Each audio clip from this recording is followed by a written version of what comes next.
All right, we're going to pick up right where we left off and keep moving. What has happened to America since capital punishment is so rare? Well, do you remember beginning in the 1960s when this, liberal thinking began to take root throughout our school system, our Ivy League schools and beyond, and it began to take root in the American criminal justice system?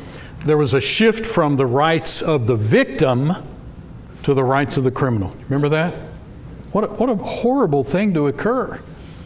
Not that criminals are to be abused or mistreated, but the whole notice how our country has been turned upside down on its head in many areas of our lifestyle. Here was one of the early ones. What has happened? Is there more crime now than ever before? All the statistics across the board show that that's the case. Look at just thievery. I mean, when a major grocery store or a department store chain says, as long as you steal less than, what is it, $20 or $100, we're not even going to? $1,000. We're not even going to do it. Now that shows a lawless society. Not only because you have that many people that are willing to walk in there and carry stuff out, they shut one of the Walmarts down in Montgomery because their own employees were carrying TVs and stuff out the back door. See the morality? The morality of our nation has waned. And so what do? You can make more laws. We've certainly been doing that. You know how many gun laws we already have, and they want more every time somebody gets shot? And is that fixing the problem? They don't enforce them. It's crazy. Crazy thinking. And there's no way that element would ever acknowledge, the way to get this stopped is to get God and the Bible back into the school. Are you crazy? You can't say something like that. It's the only solution. The founder said that. The more you have God's word in the hearts of the people, the fewer laws you need. That's right. Because they'll be self-restrained based upon God's thinking. That sounds like insanity to that element in our country. Well, here were other penalties that came from the mind of God. Floggings, beatings. God endorsed that. Now he put restraints on it, a maximum of 40. The Jews would count 39 and stop in case they missed and they didn't want to go over what the law said. Do you know what the Quran says? Here's how you know. It's not an inspired book. Adulteresses can be beaten with 100 stripes. Okay, I know that's not from God, because God said no more than 40. And gave the reason for it too. So if our civilization views beating as barbaric, uncivilized, or unloving, then we have been heavily influenced by this element that is not acquainted with God. And it's influenced parenting. Think of the condition of the American family and home.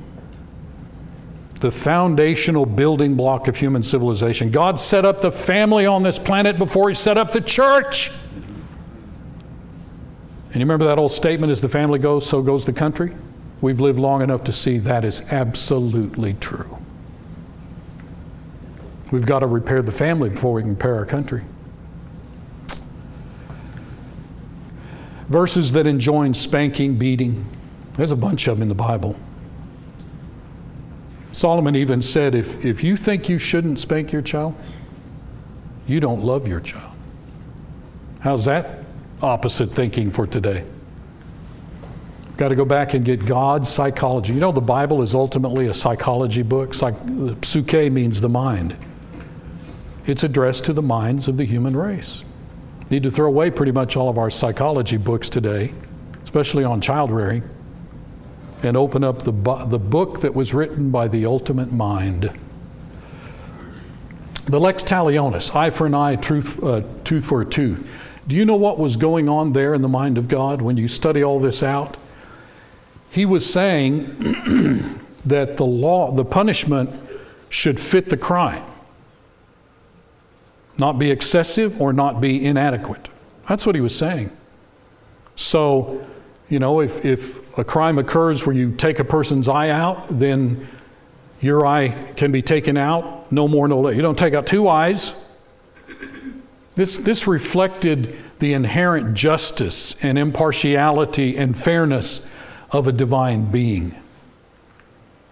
So looking at those things will help us to adjust our own perceptions and make them more like God. We will become more righteous in our thinking and our behavior. Notice that they served as deterrents to discourage a person. Think, if we could get all the criminals to understand in this country, if you do such and such, this is what we're going to do to you. And then you got to enforce that. We could reduce crime overnight, unbelievably so. These reflected God's humane justice and nurtured in man a healthy regard for what constitutes it. By the way, again, the Quran gives these penalties and stuff that's completely out of whack. Like stealing, you cut their hand off. You know, that's not how God views it. So that tells me if the Bible possesses attributes of inspiration, the Quran does not. And it doesn't. Notice in Deuteronomy 19, here's what's happened in our country among the liberal element. They think they're really being big by showing pity. Even try to claim, well, that's a Christian virtue. You're all cockeyed in your thinking, I'm sorry, with all the kindness I can muster. That certainly is an emotional thing under the guise of compassion, but it's not compassionate. And it's wreaked havoc upon our civilization. And God addressed it. He spoke about these things under this civil law code. Look at exile. You could be banished from Israelite society, leave the country, pass our borders, which God believes in. The Bible's very clear about that. Acts 17 and many other passages. That's toward the end of the book. God himself drew the borders for the tribal groups and didn't want them tampered with. Remember that? You couldn't have intertribal land sales. It was all to remain within that. And any of that did go on was to be then redeemed at the proper time. God believes in borders. If we could just get our people to go back to thinking God's thinking, all the answers are there. So you could be exiled from your country, never to return. And that's appropriate. There's nothing inhumane about that or inappropriate. So, under the law of Moses, non-capital crimes could be dealt with or were to be dealt with in this fashion. Where should civil law come from? Look at Exodus chapter 18, where Jethro, who I believe was giving God's advice to his son-in-law, you must teach them the statutes and the laws. Now that's it. What's happened to the public school system? Did this stuff used to be taught in the public schools? It did. Go back and look. And by the way, there was an old couple many years ago here in Texas that monitored the school textbooks. I mean, they were down there lobbying and doing everything they can in the state education department to make sure that the school books maintain like Texas history and accuracy and all that kind of stuff, and teaching the children of Texas what they needed to know in order to survive and keep the state proper. And I don't know what's happened now if the public school systems here are like the public school systems in most places. Boy, in Alabama, it's horrible. I think the last statistic I saw on the Alabama Montgomery Public School in particular was their kids don't score any higher than 20%. It's just wasted. It's gone. People are bailing out in homeschooling. And I had questions about that years ago, but I don't anymore. Because I've seen way too many kids subverted by all this nonsense. And even if they're not taught anything, they're exposed to other children that are decadent, depraved, and it ruins our kids. Parents had better think very seriously about that, because ultimately God charges them with responsibility for the education of their children, not the state. Teach them the statutes and laws, how they are to function in society. Look at this by old Dan Foster. This is a book of sermons on civil government. Kings and all civil rulers are under obligations to defend and secure the people in the worship of the deity. And by the way, do you remember in public schools, I remember when they didn't give homework on Wednesday night because everybody knew they go to church on Wednesday night. And see, some of you are young enough that you're thinking, what? When was that? Back in the dark ages? Yeah, pretty much. But this was standard American civilization across our country. And going to church on Sunday, at least 80% of Americans did that. You seen the latest statistics? It's less than 40%. It's like 38%. And that poll, when I looked into it, admitted it's probably far less because people will say they go, and they maybe go once a year and not even then. It could be as low, it said, as 18%. Now think about that. Here's the God of the universe looking down upon our country. Christianity is the one and only religion that he accepts. And surely, if you were to make a listing of like the top 10 things you bare minimum to be a Christian, you got to attend worship on Sunday and worship that God. And you're telling me that a minimum of 4 out of 10 Americans, and probably only 2 out of 10 Americans, even get up on Sunday morning and go to church? Now, you're the God of the universe, you're looking down on that, and you don't even care enough about me to worship me one day a week? All right, that's it. Let alone all the other stuff that's going on. But just the very foundations of the Christian religion that were so much a part of our country are rapidly evaporating. I fear to a point of no return. I don't want to leave you, depressed with that because, hey, we're Christians, we know where we're going, and life is good for Christians, even if you're sitting in a prison, like Acts 16, singing hymns in stocks. But as Americans, we've got to be deeply saddened, heartbroken that a country can go down the tube so swiftly, like all those countries throughout Bible history. The nations that reject God. Sooner or later, his timetable's never ours, but sooner or later, they receive their just deserts. So of all things, civil rulers, the government ought to make certain that people can go to church. They ought to encourage it. That's what the founder said. Oh, we're going to go knock on people's doors on Sunday morning and say, you need to get up and go to church. No, government shouldn't do that. But you don't start doing things that encourage people not to go. That's why we had blue laws from the very beginning of our country, where businesses could not be open on Sunday except emergency services. See, they were just saying, okay, you may not choose to go to church, but we're not going to encourage you to stay home by having all the stores and everything open. I don't know about here, but in Montgomery, Sunday traffic is like any other day. People aren't going to church. Unbelievable. Do you remember, what was his name? Truett Cathy that started Chick-fil-A? He was old school. So he was an American and believed in Christianity and the God of the Bible. So he starts this unbelievably prosperous, successful chain, right? I mean, it's wildly. I didn't even think he'd come all the way out here to West Texas, but here he is, right? And you drive down the freeway, Chick-fil-A at this exit, and they put it there too. Closed on Sundays. Closed on Sundays? Do you know how much money they are losing every year by not? Don't you want to go to Chick-fil-A on Sunday after church, run over there and get something? I mean, it's always long lines. So they've got to be losing every year, probably millions of dollars. Well, there's the difference between money and morality in governing your life.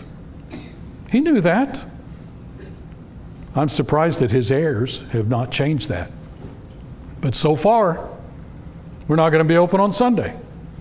And again, I don't know what his theology was, whether he thought it was sinful or something to work, but I think that he understood that people need to be going to church. I remember in my lifetime, you do too, when Walmart was not open on Sunday. And then I remember they began opening at noon. Even then they thought our employees need to go to church and then they can come to work. Are they open on Sunday now? See what's happened to our country? So much so that our younger people don't even know how different life was at that time. It is very important because the founders said if you can't keep people moral and worshiping the God of the Bible, then there will be no restraints we can come up with to cause them to not become uncivil. Look at how Moses had this put to him in Deuteronomy 4. I've taught you statutes and judgments just as the Lord my God commanded me, that you should act according to them in the land which you go to possess. See, think through this, This is so parallel to America. 200 years ago, and people came to America before that, but our country gets launched. All right, how are we going to get this going here and make this thing work?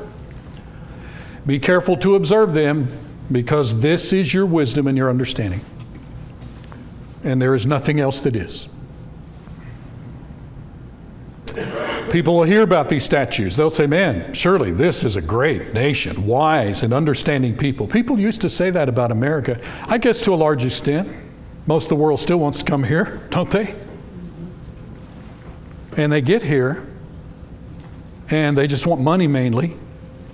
And our people are no longer capable of telling them why this country excels all the other countries of the world. Our people don't even know why. So they just come here and think, well, they got all this prosperity. Well, I want some too. And they don't get it. They don't get it. And before long, they're turning our country into what they left.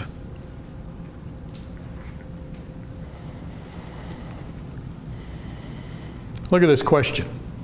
What great nation is there that has God so near to it as the Lord our God is to us for whatever reason we may call upon Him? I would say that about America.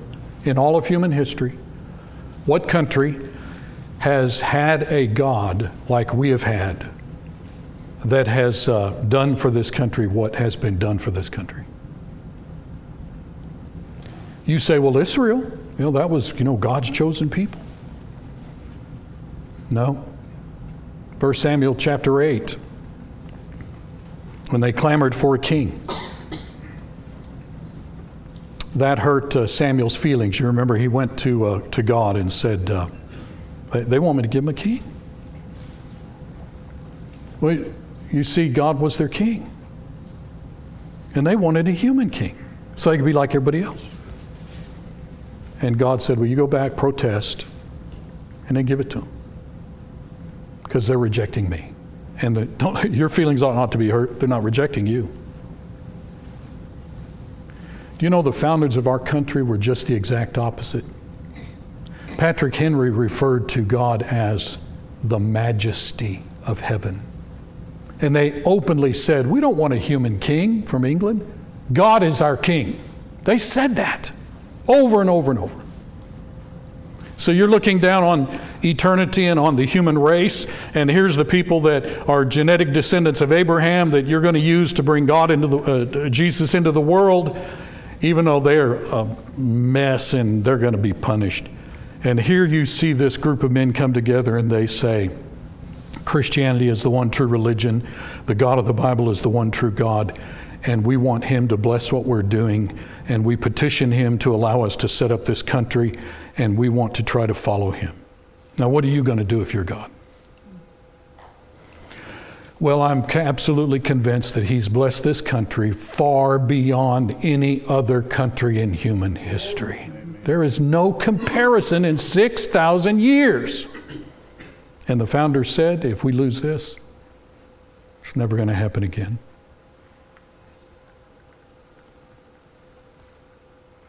Where would you go? Is there something about America that makes it surpass all other nations? For example, natural resources. Well, we have more natural. No, we don't. Where's all the gold in the world today? Africa. Well, we have more intelligent people. No, we don't. Asians score higher on IQ tests. See, there's no explanation in terms of just us. This has been a providential intervention in a country, in human history, that's never happened before and probably won't ever happen again. One brief shining moment, and we have surpassed the entire world in just about every category. Every once in a while something pops up in another part of the world, but if you start listing all of the great inventions that have altered human history, most of them emanated right here. Look at communication. Who invented telephone, telegraph, radio? You just go down the line. Wasn't it Al Gore that invented the internet or something? What about medicine? Well, the first heart transplant was done in Cape Town. But overall, what has been the thrust of medical discoveries and capability in the world? People want to come here for their operations and stuff, even from Canada. I'm telling you, just go down the line and look at it. If you do any travel outside the United States, where are the best toilets? You think that's all coincidental and accidental? We have been blessed beyond anything we deserve. There was a Mormon writer that's deceased now. He wrote a book called The 5,000-Year Leap. You ought to get that and read it. He said, when you stand back and look at human history, it just kind of gradually went along and improvements made and kind of going up a little bit. And then all of a sudden, there was a 5,000-year leap in human progress and accomplishment and insight. He said it happened about 200 years ago, and it was centered right here in this country. He lists about 25 planks, premises, that explain why this came about. And it comes from America. We have no reason to go around the world and boast, well, I'm an American, and be the brash American. No. But the fact of the matter is, most of the countries of the world are not oriented toward proper thinking spiritually. And America was for about 150 years. And then we began our decline. So, what country is there that's had God so near to it? And what great nation is there that has such statutes and righteous judgments as are in all this law? That used to be the case. No comparison. Therefore, you'd better keep the statutes and commandments which I command you. Why? So that you will be able to, not only that things will go better for you and your children, your posterity, but so that you can prolong your habitation in this country. Because other countries have lost their national capability to function. And you say, well, yeah, but what about a Hindu country like India? God's allowed that to go on for 5,000 years. Well, do you remember what Jeremiah said about that? He was quoting God. God said, you got more to answer for. You've got the right God, and you are shirking this, then out of all the countries of the world, I'm going to punish you first.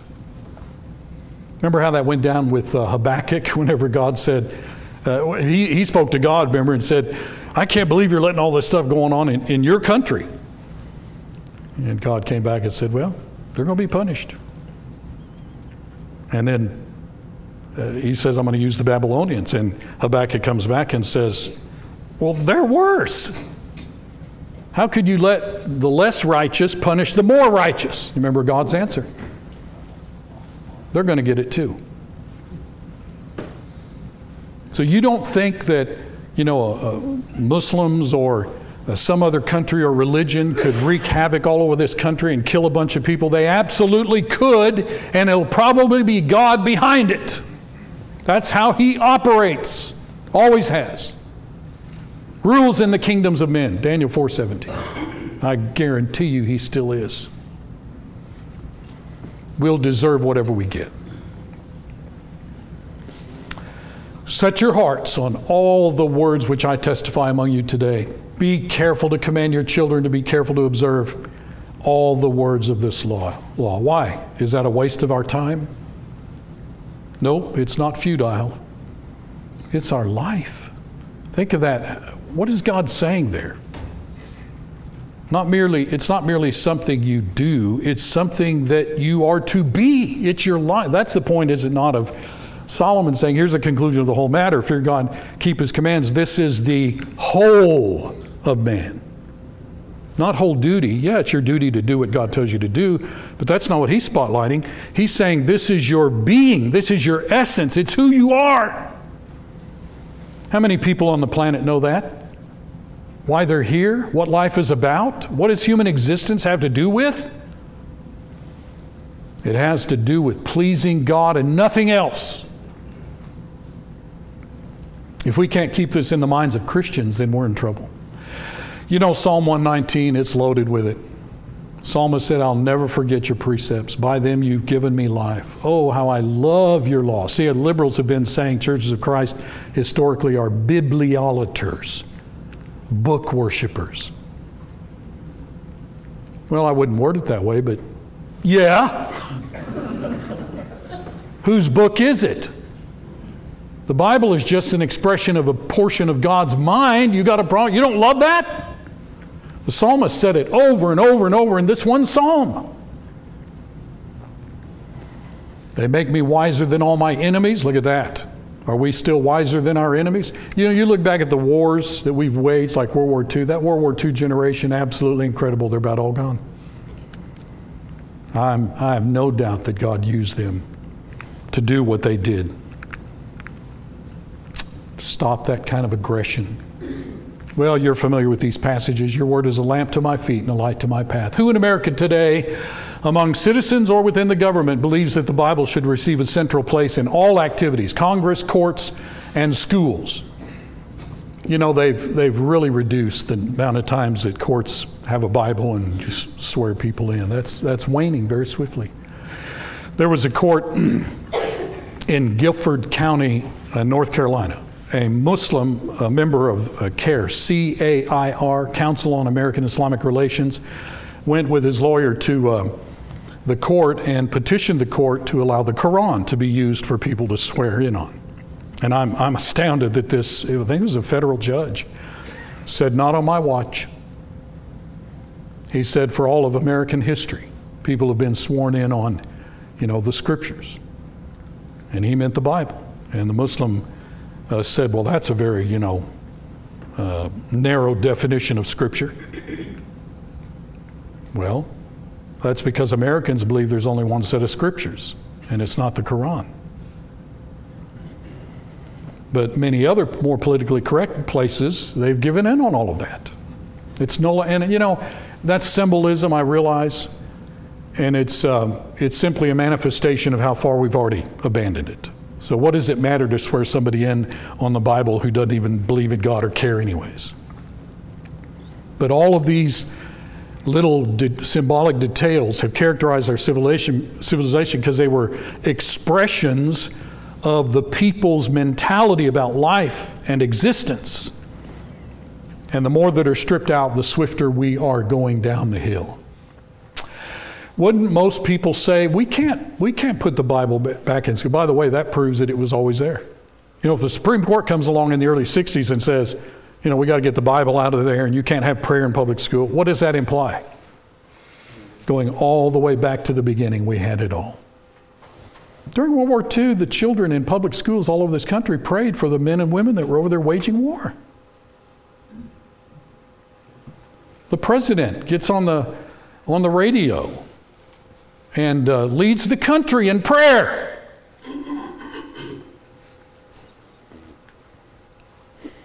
Oh, but you're going to offend people. And you're going to violate the rights of those who do not accept the Bible. So wouldn't the founders have said, yeah, that interferes with freedom of religion. We can't do that. It almost seems surreal that anyone would have ever thought that the Bible was essential for the survival of our republic. Most Americans believe that giving the Bible a central role is completely out of place. You should not do that. Well, why should we then be surprised? Here's Asheville Green. Again, these guys had pedigrees involved in their lifetime. And look at this. When he married his wife, his father-in-law gave him all of his slaves. Slave owner. Now wait a minute. He emancipated Betsy Stockton. I said all the slaves, it was just this one. She chose to remain a paid domestic servant. She learned how to read by using his library and wanted to become a missionary to Africa. And so he arranged with this Board of Commissioners for Foreign Missions for her to become the first African-American woman to serve as an overseas missionary, first single American woman. So I guess he would go down as being one of the slave owners of our country. See, they're a bunch of slave owners. That's just inaccurate. It's not an accurate assessment of the situation. And we don't really have time to go into that a lot, but the minority that did have slaves, for many of those, they were inherited, and as the principles of their thinking about liberty began to take shape, they began releasing and making provision for those that they had acquired. And by the way, to simply say in 1776, okay, I'm going to free the slave. Okay. Now what do you want them to do? No education, can't make it on their own, probably be taken by somebody else and re-enslaved. So what do? Well, George Washington inherited a bunch from his father. You know what he did? He put it into his will that they would each be given a parcel of property in his estate and emancipated and allowed to work that where they could continue to take care of themselves. Is he a slave owner? Yeah. But do you have a problem with that? So see, we've not been given all the details. They've been brushstroked. You have to go back and search for the truth there like you do everything else. A discourse on obedience to the laws of God. When a nation is characteristically pious, it will be ultimately protected, and that when it becomes characteristically impious, it will be fast hastening to destruction. Do you believe that? When the rulers of a Christian country recommend Christianity by their practice and example, when they discover a reverence for it by faithfully enacting and executing laws for the suppression of vice and immorality, when, without infringing on the rights of conscience, they encourage true piety by countenancing those who profess, practice, and teach it, when on suitable occasions and in public acts the being and providence of God and our accountableness to Him are recognized and the honor which is due His Son is rendered, when the moral laws of God relative to man as well as to himself are truly regarded by those whose station gives influence and fashion to their conduct and renders it in a sort the representation and expression of national sentiment on the subject of morals, and when, in addition to this, the great principles of piety and morality already recited are so generally and effectually taught and inculcated on the people at large as really to influence the public mind and in some good degree to form the popular opinions and habits,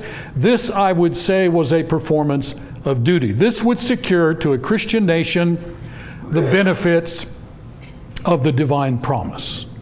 But when among those who preside over the people, your government officials, your politicians, the very being, attributes, and providence of God are denied, or when there is a studied omission of every idea that refers to His government or to our dependence on Him, when through a hatred of Christianity it is disavowed, despised, laughed at, and in the most contemptuous manner trampled underfoot, or when through pusillanimous or impious policy a country conceals its attachment to the religion of Jesus, or when the profession of attachment is only a thin veil of hypocrisy, when the leading men of a nation flagrantly and shamelessly violate every moral law, and when the people at large love to have it so, quoting the Bible, and are rapidly assimilating to the same corrupt standard, then they subject themselves to the divine denunciation and are treading on the brink of destruction.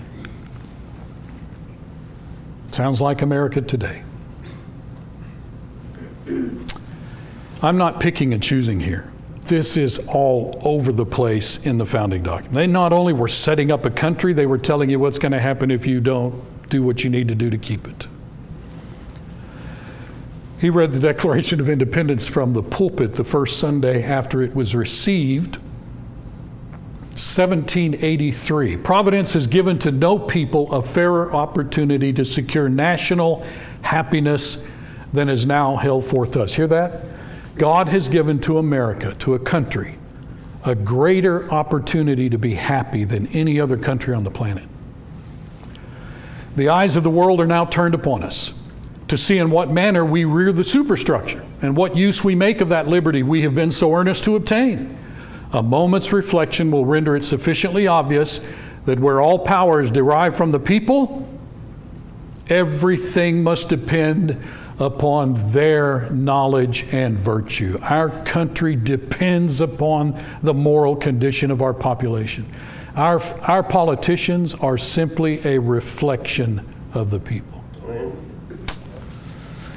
If they are ignorant and vicious, abandoned to idleness, pride, and extravagance, if they're selfish and fraudulent, disorderly, factious, impious towards God, and unjust and injurious toward each other, all must be anarchy and confusion, riot and licentiousness where such a people hold the powers of government. There's no monarchy that's not preferable to such. It'd be better just go back and have a king or queen.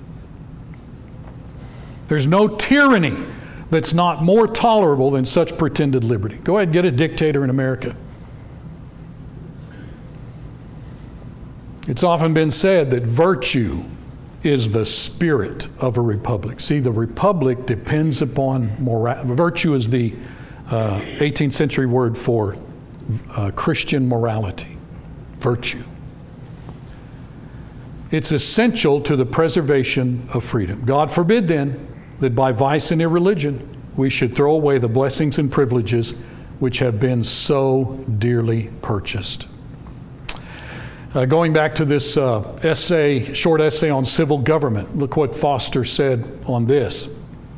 If all preachers of religion should be discountenanced, and all public assemblies for the worship of the deity cease in any Christian country, there would be no such thing as holding the people together in civil society. They'll become uncivil. And all civil government would presently be dissolved in anarchy and confusion, atheism, barbarity, and a dismal train of evils would soon make inroads upon the people to their certain ruin. We desperately need to return then to a view that focuses upon the importance of the God of the Bible. Let's move to our next session. I should have had this up and ready, but I didn't. Let's see, can't be there.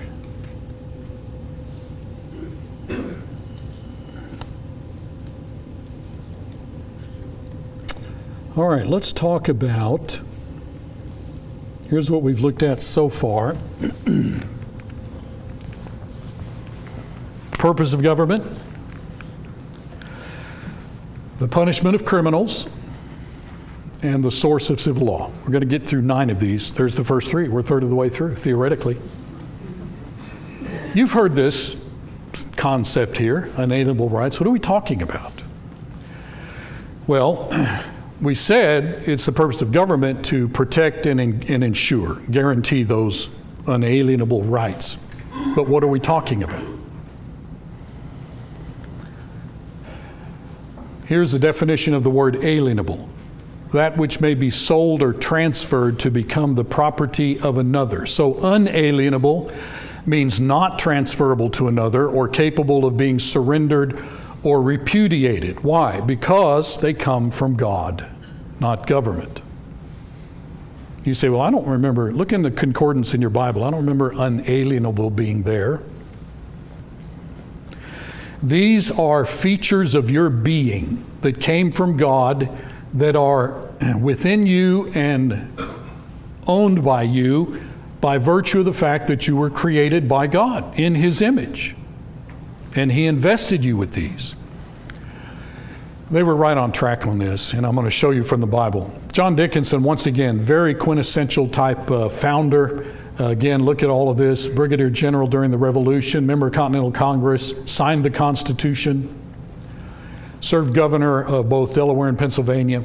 In an address to the Committee of Correspondence in Barbados, he talked about this subject. Kings or parliaments could not give the rights essential to happiness as you confess those invaded by the Stamp Act to be.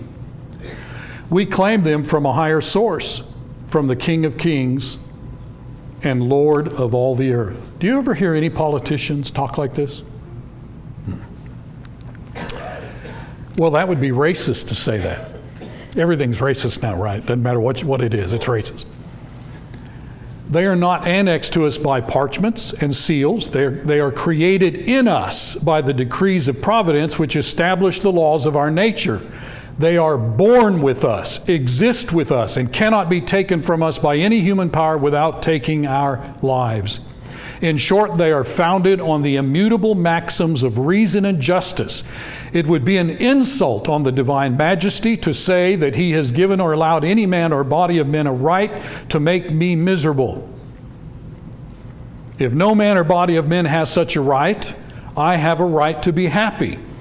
If there can be no happiness without freedom, I have a right to be free. If I cannot enjoy freedom without security of property, I have a right to be thus secured. If my property cannot be secure, in case others over whom I have no kind of influence may take it from me by taxes under pretense of the public good and for enforcing their demands, may subject me to arbitrary, expensive, and remote jurisdictions, I have an exclusive right to lay taxes on my own property, either by myself or those I can trust, of necessity to judge in such instances of the public good and to be exempt from such jurisdictions. Subversive of those sacred rights which God Himself, from the infinity of His benevolence, has bestowed upon mankind. These guys talked about this in great detail, and it's all biblical. Here's our birth certificate as a nation. Here's where the founders told the world. Here's why we are justified in God's sight for declaring this independence. Right off the bat, do they refer to God? Oh no, this is a political document. Separation of church state, you can't talk about God. Oh really? He didn't say all men are evolved over millions of years. He said they were created, and capital C, by a creator. That's a direct reference to Genesis chapter 1 and 2. Endowed by their creator with certain unalienable rights. Sir William Blackstone was a jurist, legal, scholar, legal mind, had a great influence on the founders at the beginning, lived right at that time. You can go online, by the way, and download all this stuff free. You don't even have to pay for it, because nobody wants it, I guess. Here's his discussion of this. Those rights, then, which God and nature have established, remember, nature is you just existing in a state of nature, and therefore called natural rights. Life, liberty, need not the aid of human laws to be more effectually invested in every man than they are. Neither do they receive any additional strength when declared by the municipal laws to be inviolable. On the contrary, no human legislature has power to abridge or destroy them unless the owner shall himself commit some act that amounts to a forfeiture. God Himself said that. You can so conduct yourself that you can lose, for example, the unalienable right to life, capital punishment. But you have to commit crimes that call for that.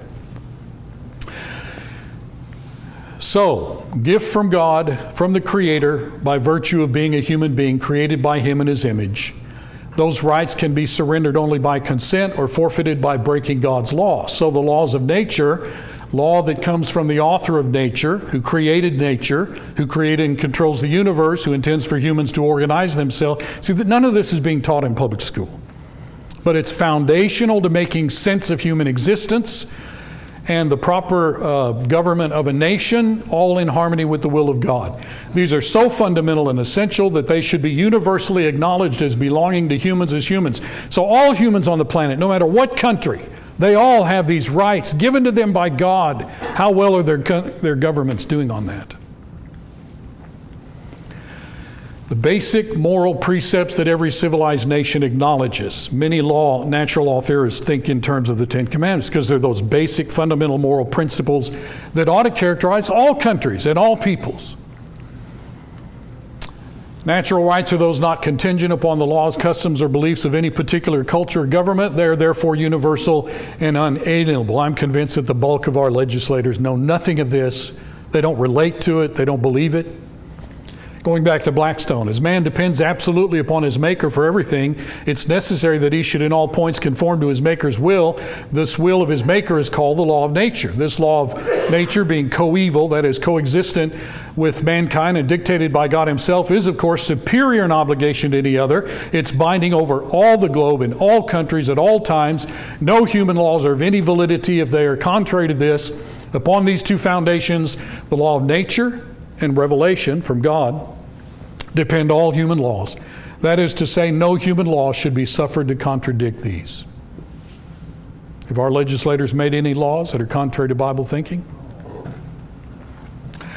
Here's the fellow that's gone down in history. He was a distant cousin of John Adams as the firebrand or father of the Revolution. Here he discusses this. By the way, they ran this stuff, newspaper articles, preached it from pulpits. It was taught all over our country at the time. Among the natural rights of the colonists are these. First, a right to life. See, England, the king, whoever, they don't have a right to take that away from you. I don't care who they are and how much power they've somehow gotten. Secondly, liberty. Thirdly, property. By the way, they included in your property your life. Your life is your property. That's part of your property. Nobody has a right to take that unless God says they do. James Wilson, signer of the Constitution, was on the U.S. Supreme Court, appointed by George Washington. Only one of 6 who signed both the Declaration and the Constitution. Look at this. Law communicated to us by reason and conscience has been called natural. As promulgated by the Holy Scriptures, it has been called revealed. So it's the same thing. But it should always be remembered that this law, natural or revealed, flows from the same divine source. It's the law of God. Human law must rest its authority ultimately with the authority of that law which is divine. No human law should ever be made that conflicts with God's law. Who believes that? Even among our courts, our legal minds, who believes that?